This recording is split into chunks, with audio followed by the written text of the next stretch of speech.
옐로스톤 국립공원이 거대한 초화산 위에 자리 잡고 있다는 이야기를 들어보셨을 거예요.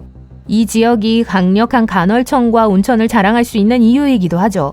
하지만 이는 또한 옐로스톤 아래에 거대한 마그마방이 있다는 걸 의미하기도 합니다.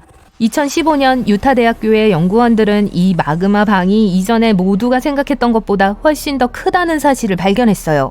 심지어 맨 위 저수지 아래에 마그마가 있는 저수지를 하나 더 발견했습니다. 분명히 방이 넓을수록 더 많은 마그마가 포함되어 있습니다. 저수지 2개를 합치면 그랜드 캐년을 한 번이 아닌 11번이나 채울 수 있는 양의 마그마가 저장되어 있어요. 하지만 마그마방에서 가장 걱정스러운 점이 뭔지 아시나요? 마그마는 그 위의 땅을 밀어내는 경향이 있다는 거예요. 그 결과 옐로스톤의 땅은 1년에 약 2.5에서 5cm씩 상승합니다. 게다가 옐로스톤은 활화산 상태예요. 화산 폭발성 지수는 8점 만점에 8점이고요. 이 수치가 높다는 건 화산이 폭발하면 대재앙이 일어날 수 있다는 걸 의미합니다. 참고로 1991년 필리핀의 피나투보 화산 폭발은 역사상 가장 강력한 화산 폭발로 평가받으며 화산 폭발성 지수 6을 기록했습니다.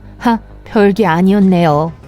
이제 걱정할 것이 있는지 알아볼게요. 2023년 3월 유타대학교 지진 관측소는 옐로스톤 국립공원 전 지역에서 354회의 지진을 기록했습니다. 엄청나게 많은 것 같네요. 하지만 이달의 가장 인상적인 사건은 규모 3.7의 미니 지진이었습니다. 이 지진은 3월 29일에 시작되어 월말까지 계속된 106회의 지진 중 일부였어요. 네, 지진은 무리를 지어 발생한다고 하네요. 그러니까 조심하세요. 전문가들은 옐로스톤의 지진 활동이 평소보다 좀 더 활발하다고 말합니다. 하지만 심각한 수준은 아니라고 해요. 옐로스톤 화산 관측소의 지구 물리학자 마이클 폴란드는 이 화산이 당분간은 폭발하지 않을 것이라고 주장합니다. 화산이 폭발하려면 지표면 아래에 분출할 수 있는 충분한 마그마가 있어야 합니다. 또한 이 마그마를 상승시키기에 충분한 압력도 있어야 하고요. 하지만 오늘날에는 이러한 조건 중 어느 것도 존재하지 않습니다. 전문가에 따르면 옐로스톤은 현재 안정적이라고 해요. 동시에 폴란드와 그의 팀은 모든 종류의 지하 활동을 추적해서 분화 가능성에 대한 경고 신호를 찾고 있습니다. 그중 일부는 지진 발생 빈도와 지반 변형일 수 있어요. 해당 지역에서 지표면의 극심한 변화와 함께 수천 번의 미소 지진이 발생하면 경보가 울릴 수 있습니다.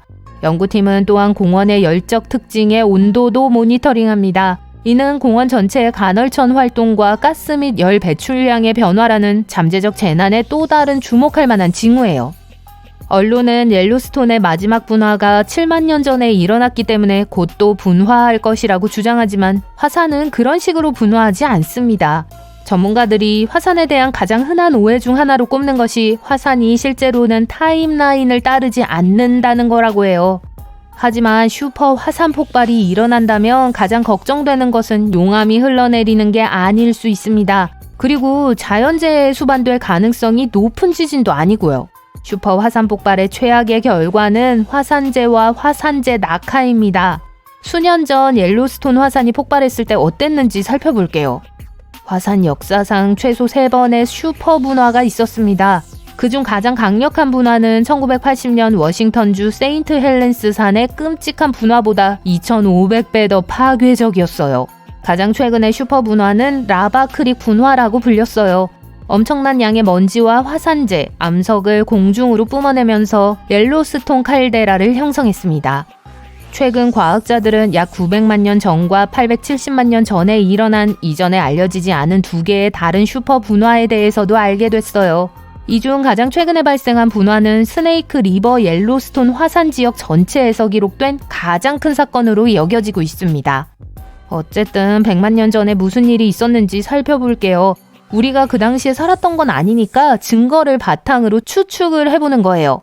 재앙의 첫 징후는 대재앙이 발생하기 훨씬 전에 나타났습니다.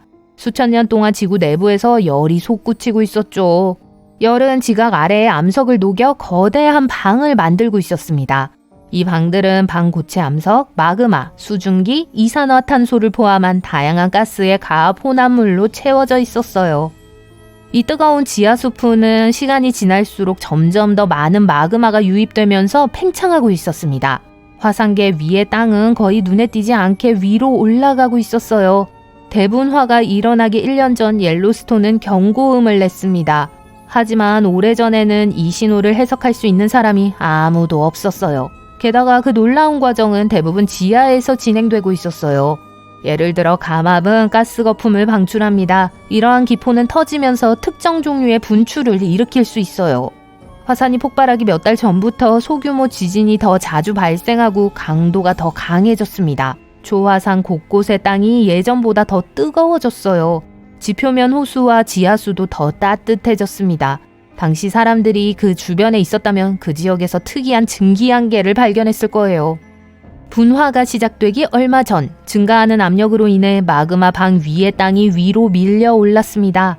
이로 인해 돔 모양의 융기가 생겼어요. 이 돔의 가장자리를 따라 좁은 균열이 생기기 시작했습니다. 탄산음료 병을 흔든 후 따는 것을 상상해보세요. 화산 근처에서 그런 일이 일어나고 있었어요. 멘토스와 다이어트 콜라를 떠올려보세요. 표면 아래에서 가스가 터져 나오면서 균열을 통해 압력이 방출된 거예요.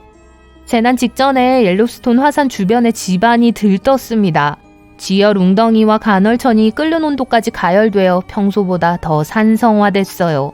마그마가 지표면으로 올라오기 시작했습니다. 어느 순간 마그마방의 암석 지붕이 더 이상 견디지 못하고 폭발이 시작됐어요. 대재앙이 일어나기 며칠 전부터 작지만 지속적인 흔들림이 땅을 움직이기 시작했어요. 하지만 진짜 흔들림은 화산이 폭발하기 몇 분 전에야 시작됐어요. 귀를 의심케 하는 굉음과 함께 거대한 용암과 화산재 기둥이 공중으로 솟구쳤습니다. 몇 분 만에 화쇄류가 허리케인급 속도로 이 지역을 가로질러 돌진했어요. 이러한 흐름은 방 고체 용암 조각, 화산재, 뜨거운 팽창가스가 섞인 액체 혼합물입니다. 마치 매우 뜨겁고 유독한 눈사태처럼 보였어요. 약 700도씨의 온도로 경로에 있는 모든 것을 불태우고 있었죠. 화산은 며칠 동안 계속 화산재를 뿜어냈습니다. 모든 생명체에게 화산재 낙지는 화산 폭발의 가장 위험한 결과 중 하나였어요. 화산재는 흡입 후 몇 초 만에 유리질 시멘트로 변해요. 대부분의 동물은 살아남을 기회가 없었죠. 두꺼운 나무도 이 고밀도 물질의 무게로 인해 쓰러지기 시작했습니다. 두꺼운 화산재 층이 거대한 영토를 덮일 때까진 단 며칠밖에 걸리지 않았습니다. 화산재가 성층권에 도달한 후 전 세계의 기온이 떨어지기 시작했어요. 화산 분출물에는 효과적인 자외선 차단제인 유황이 풍부했습니다. 그래서 곧 날씨가 너무 추워져서 이후로 몇 년 동안 전 세계에 여름이 없었어요. 동물들은 먹이와 깨끗한 물을 찾지 못했습니다. 그레이스 랜딩 슈퍼 분화라고 불리는 이 자연재해는 엄청난 규모였습니다. 연구원들은 최근 연구에서 그렇게 설명했어요. 거대한 영토에 영향을 미쳤죠. 용암의 흐름은 뉴저지만큼 넓은 지역을 뜨거운 화산 유리로 덮었습니다. 용암은 순식간에 지표면을 살균해서 이전에 번성하던 모든 식물을 멸종시켰습니다. 오늘날 화산 폭발이 일어난다면 콜로라도, 유타, 와이오밍주를 거의 91cm 높이의 유독성 화산재로 덮을 거예요. 많은 지역이 암흑 속으로 빠져들 겁니다. 대부분의 미국인이 살고 있는 해안가에서도 화산재 구름의 확산으로 인해 문제가 발생할 거예요. 화산재는 농작물을 파괴하고 목초지를 오염시키며 송전선과 변압기를 망가뜨릴 수 있습니다. 여러분도 동의하실 텐데요. 그런 재앙이 조만간 일어나지 않을 것으로 예상되니까 정말 다행이죠. 자, 우리에겐 다른 일들도 충분히 많아요. 우와, 바다 바닥에 구멍이 생겼어요. 바다에 누수가 생긴 것 같아요. 하지만 물이 새는 일반적인 누수 현상과는 다릅니다. 물이 새는 게 아니라 들어오는 거라 샘에 더 가깝습니다. 이 독특한 누수 현상을 우리는 피티아의 오아시스라고 부릅니다. 한 대학원생이 우연히 이를 발견했어요. 그는 수면 위로 올라오는 거품을 발견했습니다. 일반적으로 바다의 기포는 열수 분출구가 있을 수 있다는 걸 알려주는데 이 열수 분출구는 꽤 멋진 것들을 발견할 수 있는 핫스팟이에요. 이 통풍구는 실제로 해저에 있는 온천과 같은 역할을 해요. 하지만 따뜻한 물로 거품을 내는 대신 지구의 지각에서 과열된 유체를 방출하죠. 해수가 이 균열로 스며들어 지각 깊숙이 이동하면 매우 뜨거운 멘틀과 접촉하게 돼요. 이 과정에서 해수는 매우 높은 온도로 가열돼요. 그리고 다시 지표면으로 올라오면서 용좋은 가스와 미네랄을 운반합니다. 통풍구에서 뜨거운 액체가 뿜어져 나오면 주변 바닷물과 섞여 빠르게 냉각됩니다. 통풍구에서 조금만 떨어져 있어도 수온이 20도씨 정도로 내려가는데 일부 생물들이 좋아하는 온도죠. 그리고 어둠 속에는 유령 물고기, 거대한 붉은 팁관충, 등에 눈이 달린 독특한 새우와 같은 진짜 괴물들이 살고 있어요. 튜브벌레와 박테리아와 같은 일부 생물은 혹독한 환경에서 살아남기 위해 통풍구에서 방출되는 화학물질과 미네랄에 의존합니다. 하지만 이 경우 거품이 일어나는 물은 열수 통풍구에서 나온 게 아니에요. 샘 때문에 거기에 있었습니다. 그리고 그게 좀 더 우려스러운 점이에요. 이 저수지의 물은 그 자리에 머물러야 해요. 물이 너무 많이 새어나가면 특히 주변 지역에 심각한 결과를 초래할 수 있습니다. 태평양 북서부 해안의 거대한 단층대인 캐스케디아 섭입대를 따라 이 특이한 누추를 볼 수 있어요. 이곳은 지각을 구성하는 두 개의 큰 판이 서로 만나 나란히 미끄러지는 곳입니다. 피티아의 오아시스에서 나오는 물은 이 판들 사이에서 윤활유 역할을 해요. 단층대를 에어하키 테이블이라고 생각하시면 돼요. 유체 압력이 높으면 마치 에어가 켜져 있는 것과 같아요. 즉, 판 사이의 마찰이 줄어들어 판이 움직일 수 있습니다. 하지만 유체 압력이 낮으면 두 판이 서로 고정되어 스트레스가 쌓일 수 있어요. 그렇다고 해서 기분이 나빠지는 건 아니고요. 지각판의 맥락에서 응력은 변형을 일으킬 수 있는 압력이나 힘을 말합니다. 그리고 이러한 스트레스가 쌓이기 시작하면 언젠가는 어딘가로 흘러가야 해요. 스트레스가 너무 많으면 지진을 유발할 수 있고 작은 지진이 아닌 큰 지진이 발생할 가능성이 높습니다. 예를 들어 캐스케디아 섭입대에서 스트레스가 방출되면 규모 9의 지진이 발생할 수 있어요. 비교해보자면 지금까지 기록된 가장 큰 지진은 1960년 칠레에서 발생한 규모 9.5의 지진이었습니다. 피해가 막대했던 만큼 물이 저수지에 남아 지각판 사이의 섬세한 균형을 계속 유지할 수 있기를 바랄 뿐이에요. 우리는 바다의 5%만 탐험했습니다. 바다 밑바닥에 얼마나 많은 멋진 것들이 발견되기를 기다리고 있을지 누가 알겠어요. 예를 들어 아조레스 제도 근처의 대서양 심해에서 신비한 홀로 과학자들이 우연히 발견한 이 신비한 생물들을 살펴보세요.